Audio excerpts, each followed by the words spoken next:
Isaac Newton foi um físico, astrônomo e matemático inglês. Nasceu em 1643 em Woolsthorpe, uma pequena aldeia da Inglaterra. Desde cedo manifestava interesse por atividades manuais e, ainda criança, fez um moinho de vento e um quadrante solar de pedra. Com 2 anos, quando sua mãe voltou a casar, Isaac Newton foi morar com sua avó e, aos 14 anos, foi levado de volta para a casa de sua mãe, que tinha virado viúva para trabalhar na lavoura, mas passava grande parte do tempo imerso na leitura. Com 18 anos, foi aceito a Trinity College da Universidade de Cambridge. Passou 4 anos lá e recebeu seu grau de bacharel em artes em 1665. Entre 1665 e 1667, durante o tempo em que a universidade ficou fechada por causa da epidemia de peste bubônica, Isaac Newton teve que voltar para casa e, nesse período, fez as descobertas mais importantes para a ciência, como o binômio de Newton, que é qualquer binômio elevado ao número n, em que n é um número natural. Além disso, Newton percebeu uma relação entre a análise combinatória e os binômios de Newton, que fez do triângulo Pascal uma ótima ferramenta para o desenvolvimento mais prático. As cores dos corpos. Após colocar um prisma de vidro totalmente polido na frente de um buraco que ele mesmo fez na janela de seu quarto, Newton percebeu a dispersão da luz branca e a origem de inúmeras outras cores provenientes do Sol, denominando de espectrum. Além disso, teorizou sobre as cores dos corpos, que, segundo ele, as cores de todos os corpos são devidas simplesmente ao fato de que elas refletem a luz de uma certa cor em maior quantidade do que as outras. O telescópio newtoniano. Ao construir esse telescópio, Isaac Newton resolveu o problema da aberração cromática que ocorria com os telescópios até então. Seu telescópio tinha apenas 20 centímetros e essa compacidade era seu atrativo. Em 1666, ao cair da árvore a mais célebre maçã da história da ciência, motivou em Newton a ideia da gravitação universal. Nela sustentou e provou uma explicação na qual mostrava que esse movimento era baseado em uma atração entre os corpos, neste caso, entre os planetas.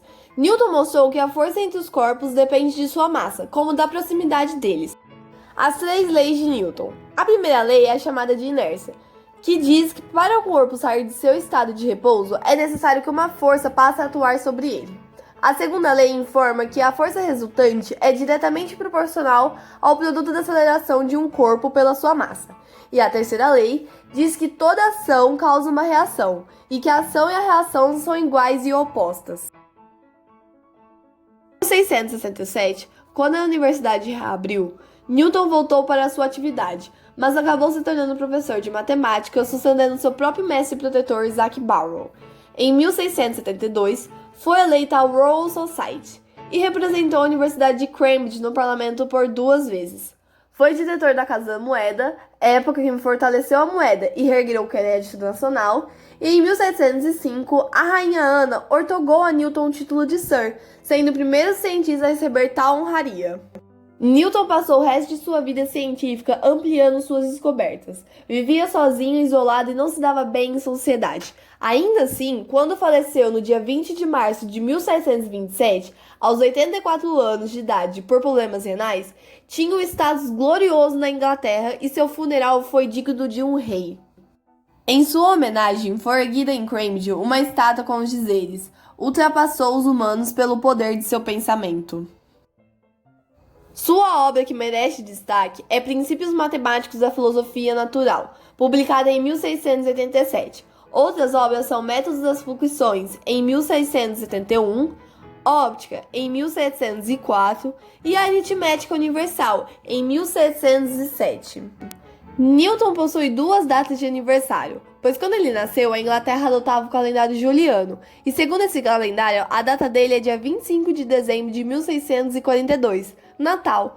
Porém, Portugal já adotava o calendário gregoriano, e segundo esse, a data é 4 de janeiro de 1643. Na adolescência, ele estudou em uma escola chamada The King's School, que inclusive tem registrado uma assinatura de Newton no parapeito da janela da biblioteca. Em uma carta trocada entre Robert Hooke e Newton, ele utiliza a frase: "Se eu vi mais longe, foi por estar sobre ombros de gigantes", e entende-se que ele se refere aos cientistas do passado que influenciou na sua teoria da mecânica. Porém, Newton usa como ironia, pois Robert era um homem de baixa estatística e corcunda, mostrando que Robert não está entre um desses gigantes. Hoje, Isaac Newton é lembrado como o homem que, através da matemática, abriu as portas para a exploração do espaço. Alexandre Pope, um dos maiores poetas britânicos da história, escreveu dizeres para seu túmulo, apesar de não ser permitido colocá-lo na abadia de Westminster. A natureza e as leis da natureza estavam imersas em trevas. Deus disse: haja Newton, e tudo se iluminou.